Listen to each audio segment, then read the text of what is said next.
A lo largo de todo el siglo XX, potenciado por la globalización, luego de la industrialización que tuvo el siglo XIX después de la segunda revolución industrial, la creación de la máquina a vapor, el descubrimiento del vapor, la presión, y que eso genera un motor que se pueda automatizar la producción básicamente en las fábricas, empezó a gestar la producción en masa. Todo el siglo XX fue el desarrollo total de las ciencias, de la física, de la electrónica, de la electricidad. Más allá de las comunicaciones que tanto se habla hoy, hay algo que está faltando, que es este tema. ¿De dónde sale el capital? El primero que la vio claramente fue Karl Marx en su obra maestra, que es El Capital. 5 tomos de un libro muy complejo, largo, en los cuales en el primero y el segundo, el primero fue el que terminó en vida y publicó en vida, el segundo lo ha escrito él y lo ha coautoreado, lo coescribió con Engels, que terminó también en los manuscritos y lo publicó él, pero en esos 2 tomos es donde más se ve su pensamiento de la generación de capital y el vínculo entre la filosofía, la sociología, la psicología y la historia.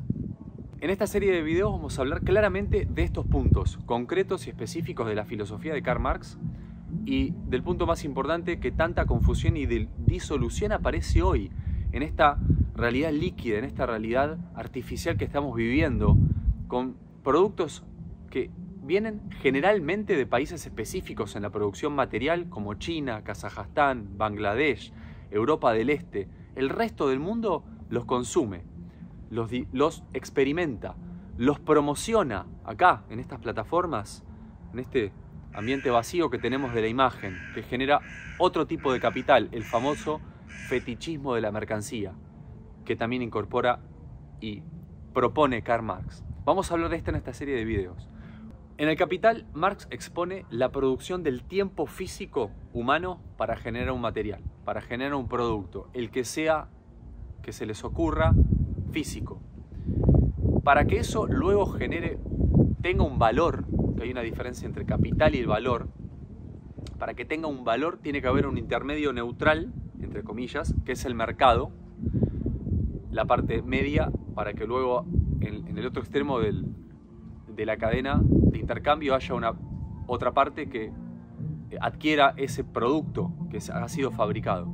Pero para la fabricación tiene que haber personas, tiene que haber cuerpos, tiene que haber tiempo, tiene que haber un capital inicial que genera una plusvalía en el trabajador que pone su tiempo, en el cual al finalizar el producto, que no es uno que se hace por día, sino es una cadena total por día, unas horas de trabajo, eso suma una semana, suma trabajo mensual que genera una X cantidad de productos. Eso, el cuerpo que pone el trabajador y su propio valor humano no está considerado en la mercancía, que nunca le pertenece, siempre es del capitalista, nunca es de él lo que hace, aunque conozca muy bien el proceso, aunque al final, por ejemplo, en la producción de un automóvil, el operario, la persona que lo está produciendo, hoy, a pesar de que está bastante automatizado el proceso con máquinas robóticas, el operario conoce exactamente cómo se hace el auto, por lo menos la parte que le toca a él producir, pero nunca le pertenece. Quizás ese operario o esa persona que está trabajando ahí en esa cadena de montaje jamás tenga un auto de esa marca que está produciendo. Bueno, eso que se escapa, ese valor extra, es la plusvalía, es lo que el capitalista aprovecha para poner el precio en su mercancía, que luego le da el rédito solo a él, y al trabajador o trabajadora se le trata de pagar lo menos posible para que rinda la ecuación. El capital no nace de la tierra. El valor de las cosas, de los objetos, de las experiencias son diferentes al capital en sí. El valor se lo da, hay un valor de uso. El auto, por ejemplo, es para moverse del punto A al punto B o al punto Z. Ese es el valor de uso, el valor más importante. El valor de mercado o el valor de intercambio es lo que sucede en ese espacio neutro que les comentaba antes, donde el mercado maneja un valor aleatorio, potenciado por el fetichismo de la mercancía, por el marketing de los productos, por las fluctuaciones de la moneda, por los intercambios globales, por cosas que no tienen que ver con el producto o el objeto en sí. No hablemos de productos, hablemos de objetos.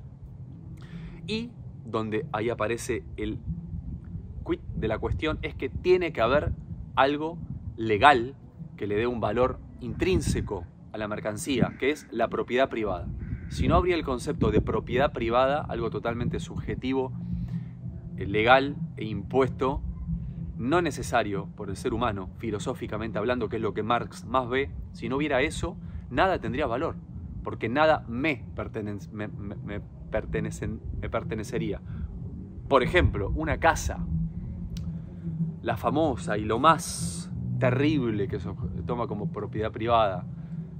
La vivienda es un derecho humano, no tener especular con la vivienda, con el valor, con los tamaños de las propiedades, es algo justamente del sistema capitalista de producción. Una vivienda es un derecho humano, nadie debería vivir en la calle, absolutamente nadie, y al final de cuentas una vivienda enorme, imagínense 300 metros cuadrados que vive una sola persona, ¿por qué no compartirla? ¿Por qué no? Ahí aparece ese concepto que tanto molestó al sistema capitalista y a las derechas globales, que es ese entredicho, ese cuestionamiento sobre la propiedad privada. Eso es lo que ese concepto le termina dando entidad social y jurídica a los intercambios. Si no habría propiedad privada, nada tendría ese valor humo que se genera en los mercados globales. El capital no nace de la tierra. El capital es generado por un ser humano, por nosotros. Marx lo vio claro en el siglo XIX cuando alrededor de las poblaciones veía que el cambio entre el trabajo en el campo hacía movilizar a la gente a las grandes ciudades, y las grandes ciudades se expandían alrededor de las fábricas, que era lo que daba trabajo en ese momento. Se trabajaban jornadas de 14, 18 horas, trabajaban los niños. Karl Marx fue el primer sociólogo y filósofo que en el Manifiesto Comunista declaró que los niños no debían trabajar, que era algo inhumano. El primero que lo dijo y lo escribió. Ni la Biblia se animó tanto. La naturaleza y la tierra es expropiada y explotada por el ser humano para producir mercancías en ese mercado que estamos hablando y comercializarlas allí. Es el extractivismo el que hace que se generen los problemas que tenemos hoy, ambientales, de medio ambiente, de contaminación visual, ambiental, de la atmósfera, calentamiento global, cambio climático, porque el ser humano exige y extrae de la tierra absolutamente todos los minerales para producir objetos innecesarios en su mayor cantidad, en su mayoría, para generar capital en el mercado, para generar necesidades con el marketing donde no las hay. Es decir, el capital no nace de la nada, el capital es generado por el cuerpo humano, el capital necesita tiempo, producción y fuerza productiva para generarse. Hay una palabra alemana en la que Marx expone que el capital, el ser humano crea de la nada, el ser humano crea algo que es, entre comillas, resultado capital. Ese capital sale de sus manos, sale de su tiempo. Antes no había nada, ahora hay un producto que tiene un valor en el mercado. Eso es creado absolutamente de cero por la fuerza productiva del ser humano. Hay una inversión detrás por parte del capitalista o la persona que genera un valor base para que la producción se mueva y eso genere capital. ¿Cuál es el problema de todo esto? Que no estaría mal que con capital generemos objetos para la vida humana. No está mal generar herramientas, lo necesario, una vivienda, un automóvil mientras se desarrolla la ciencia, objetos electrónicos como esto, cámaras, lo que se les ocurra. El problema está en que empezamos a generar demasiados objetos no necesarios, demasiadas opciones de objetos, el modelo A, el modelo B, el C, el Z, el color rosa, demasiadas cosas, solamente para ampliar el capital, para que el capital sea grande. Y ese es el negocio del capitalismo. ¿Y qué pasa con los trabajos de servicios? Hay servicios y trabajos que no son necesarios, así como lo escuchas. Según la filosofía de Karl Marx, el ser humano, con el afán de ampliar el capital, genera necesidades y trabajos innecesarios para la vida humana, no esenciales, solamente por el hecho de ampliar el capital y sumar el número al status quo. Es decir, dentro de otra teoría que dice la teoría económica moderna, que al final de cuentas no importa el trabajo que hagas, sea necesario o no, mientras sumes al sistema, mientras generes capital, entre comillas, estaría bien. Pero no estaría entrando ahí la ecuación humana, es decir, ¿me desarrolla lo que estoy haciendo? ¿Me sirve? ¿Sirve un servicio que lo podría hacer la persona en sí y está pagando a alguien para que lo haga? ¿Esa servidumbre capitalista? No, realmente no, el humano no lo necesita. Hay consumos que no necesitamos, siempre se pone el ejemplo de las gaseosas que tienen glucosa, se imaginan cuáles, y la nicotina, el cigarrillo. El ser humano no necesita eso, incluso le afecta a su salud, nos afecta consumir eso a largo plazo. Sin embargo, hay toda una industria multimillonaria alrededor y un marketing que lo promociona. Y después decimos que hay consumos ilegales. Bueno, otro video para otro tema.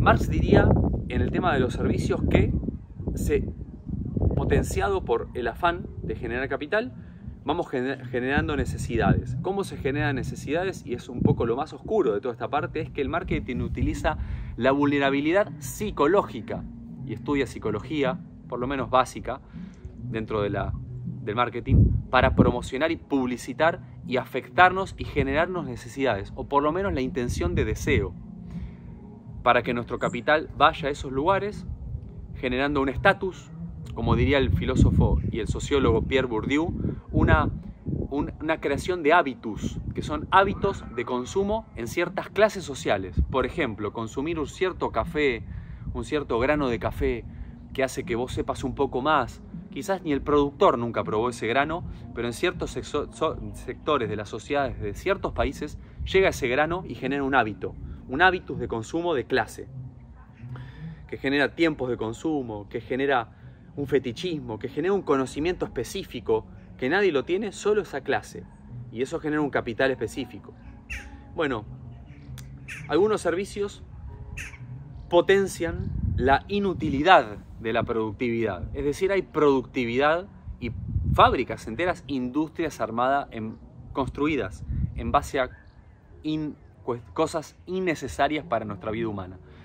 La industria esencial, ¿se acuerdan en la pandemia que se hablaba mucho de industria esencial y no esencial? Bueno, hay muchas industrias no esenciales, de las cuales dependemos económicamente.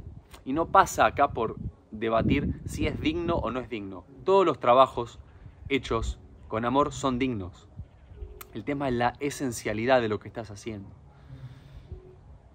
Todo eso a largo plazo genera otro concepto marxista que aparece en el tomo del Capital, que es que ningún otro filósofo y economista lo vio, que es la parte humana del cuerpo y del desarrollo, que excede a lo monetario, que es la alienación.